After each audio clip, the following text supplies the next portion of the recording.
시간이 되었습니다. 다 같이 사도신경으로 신앙 고백하시며 1월 26일 금요일 새벽 기도에 함께 시작하겠습니다. 나는 전능하신 아버지 하나님 천지의 창조주를 믿습니다.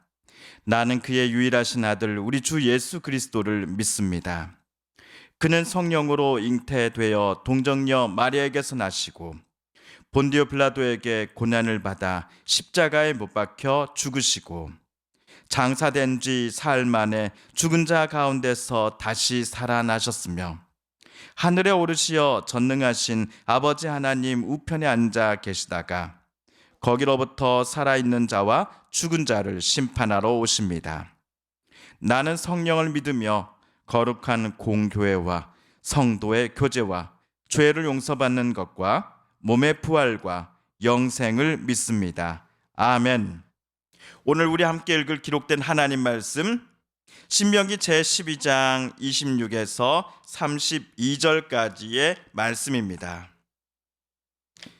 구약 282쪽경에 있는 신명기 제12장 26에서 32절까지의 말씀 오늘 함께 읽고 묵상합니다.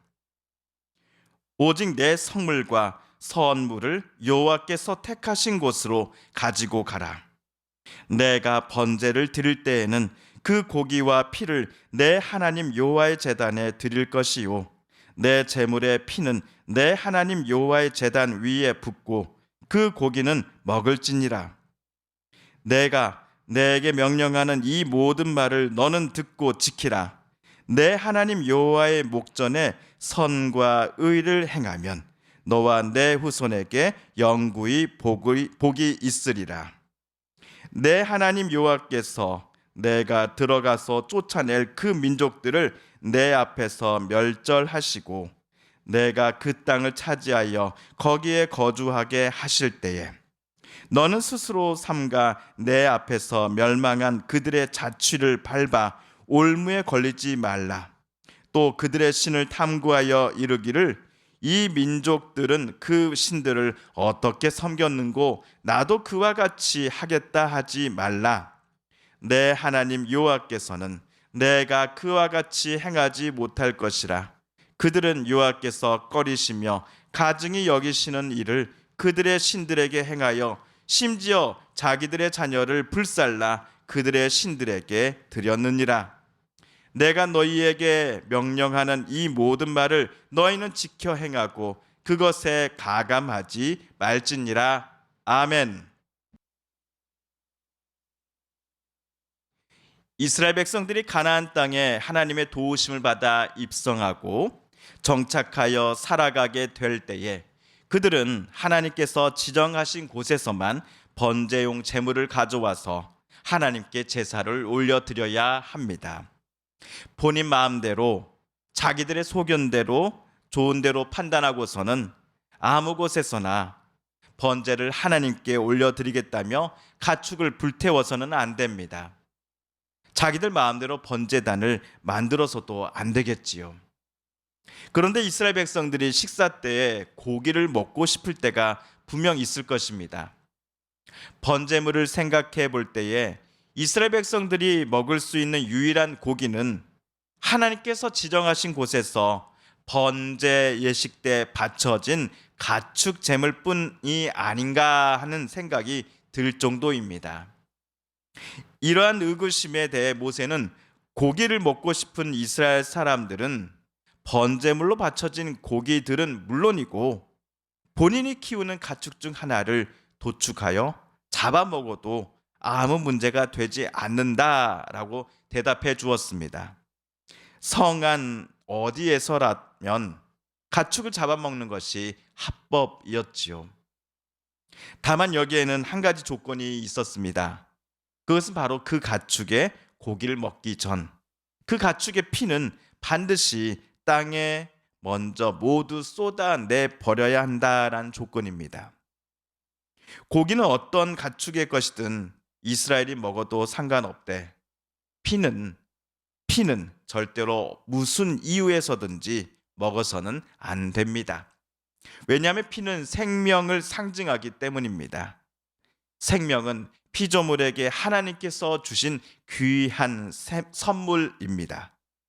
그러므로 생명의 상징인 피를 이스라엘이 먹지 않는다 함은 하나님께서 가축은 물론이요 우리 사람들까지 모든 피조물이 가진 생명의 주관자이심을 인정하고 하나님께서 주신 그 생명을 존중한다라는 의미가 될 것입니다. 하나님의 창조 질서에 응답하고 하나님의 뜻으로서 우리 사람들에게 맡겨진 자연 만물을 다스리고 아름답게 보존해야 한다라고 하는 그 하나님의 뜻이 피를 절대로 먹지 말라고 하는 하나님의 명령에 담겨져 있다라고 우리는 말할 수 있겠습니다. 한편 오늘 26절을 세 번역으로 다시 한번 읽어보겠습니다. 그러나 당신들이 바치고자 하는 거룩한 제물이나 서원 제물만은 주님께서 택하신 그 곳으로 가지고 가야 합니다. 방금 26절에서 모세는 무엇을 이스라엘에게 말하고자 하였을까요?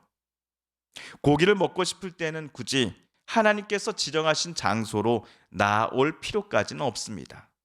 그러나 율법이 지정하는 제사를 드리는 목적 또는 이유에 해당하여 하나님께 제사를 꼭 드려야 하는 사람이라면 반드시 하나님께서 자기의 이름을 두시기로 택하신 곳에서만 번제를, 제사를 드려야 한다라는 것이 방금 모세가 말하고자 하는 바입니다. 율법이 규정하는 바에 따라 반드시 번제를 하나님께 올려드려야 하는 사람이라고 한다면 자기가 원하는 장소 또 본인이 좋아하는 곳에 가서 번제를 드려서는 절대로 안 된다라는 것이지요.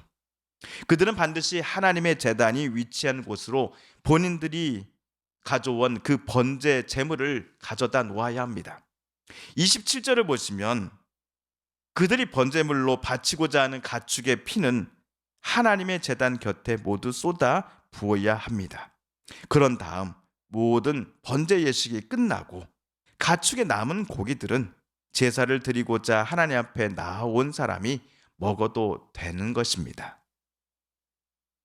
사실 오늘 모세가 말한 바도 새로운 내용은 아닙니다. 12장 초반부에 이미 하나님께 제사 드리는 장소는 하나님께서 지정하신 곳뿐이어야 한다라고 모세는 가르쳤기 때문입니다. 다만 오늘은 왜 이스라엘 백성들이 제사를 드릴 수 있는 장소는 하나님께서 당신의 이름을 두시기로 정하신 곳에서만 가능한지에 대한 이유를 모세는 좀 더 자세히 언급했던 것이지요. 자, 30절을 보시면요. 너는 스스로 삼가 내 앞에서 멸망한 그들의 자취를 밟아 올무에 걸리지 말라. 또 그들의 신을 탐구하여 이르기를 이 민족들은 그 신들을 어떻게 섬겼는고 나도 그와 같이 하겠다 하지 말라고 모세는 엄히 경고했습니다. 가나안 땅의 원주민들은 자기네가 섬기는 신들에게 제사 드리고자 할 때에 본인들이 원하는 곳이라면 어디에서든지 그 신들의 형상을 가져다 세워놓고서는 그 앞에 절하고 예물을 바치기도 하였음을 엊그저께 모세는 말을 해주었지요.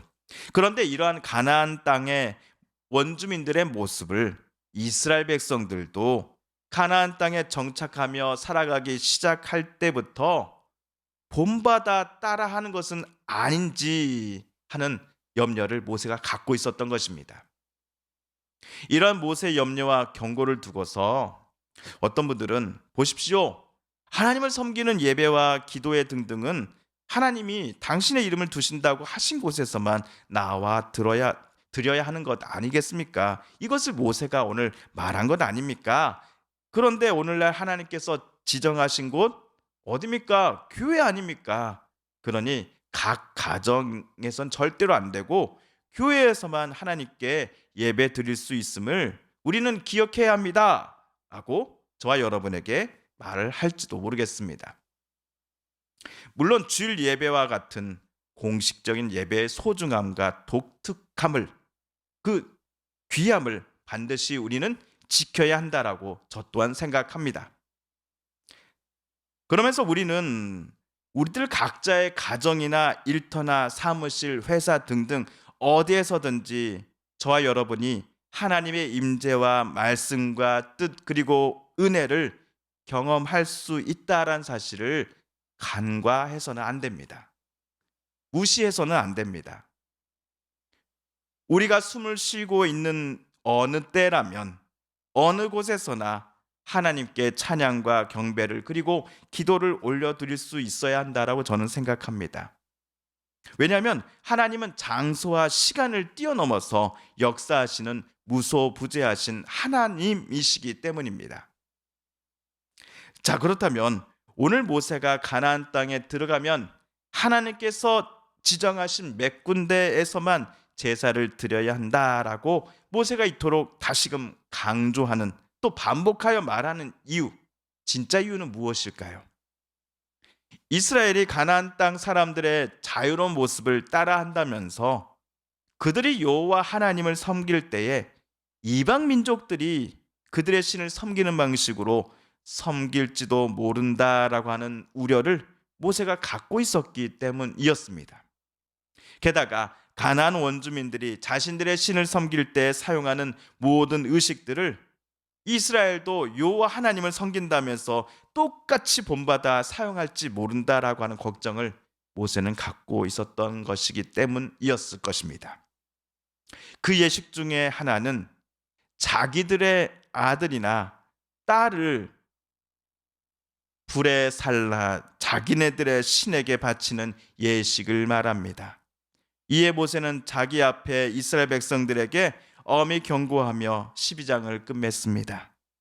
내가 너희에게 명령하는 이 모든 말을 너희는 지켜 행하고 그것에 가감하지 말지니라.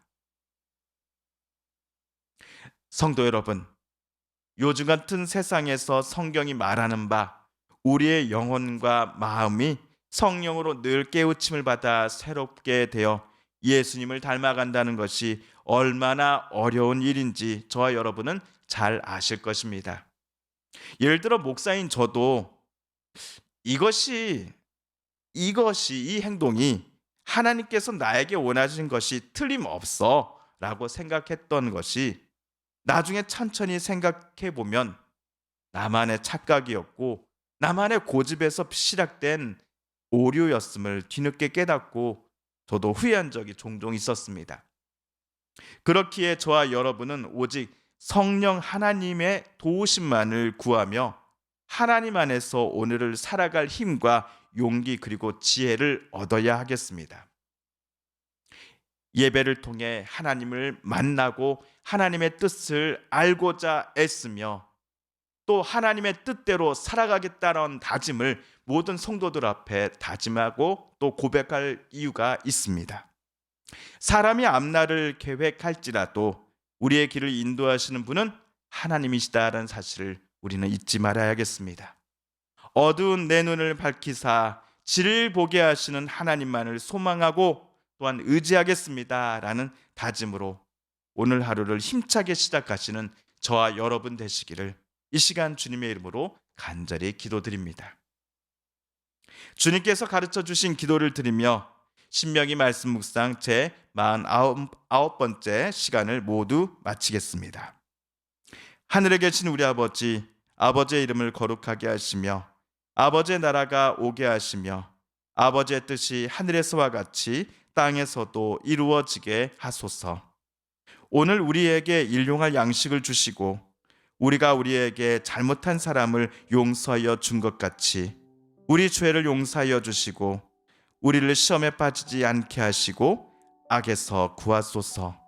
나라와 권능과 영광이 영원히 아버지의 것입니다. 아멘.